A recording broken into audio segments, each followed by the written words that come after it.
ঠাকুর শ্রী রামকৃষ্ণ পরমহংসদেব আর কেশবচন্দ্র একটা ছোট্ট কথোপকথন আপনাদের বলি।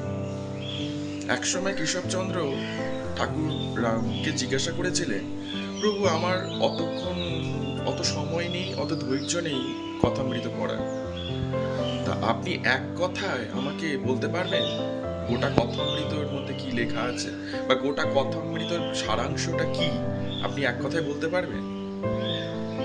ঠাকুর শ্রীরামকৃষ্ণ একবার হেসেছিলেন এবং কিছুক্ষণ চুপ থাকার পর কেশবচন্দ্রকে শুধু একটা কথাই বলেছিলেন, ব্রহ্ম সত্য জগৎ মিথ্যা,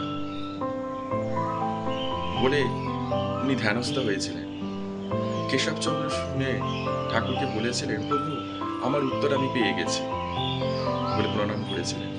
কি ছোট্ট কথা, কিন্তু তার কি গূঢ় অর্থ।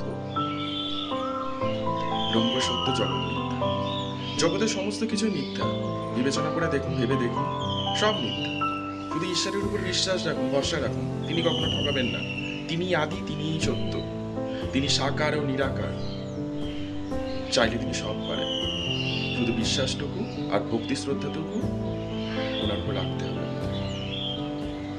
ভালো থাকুন।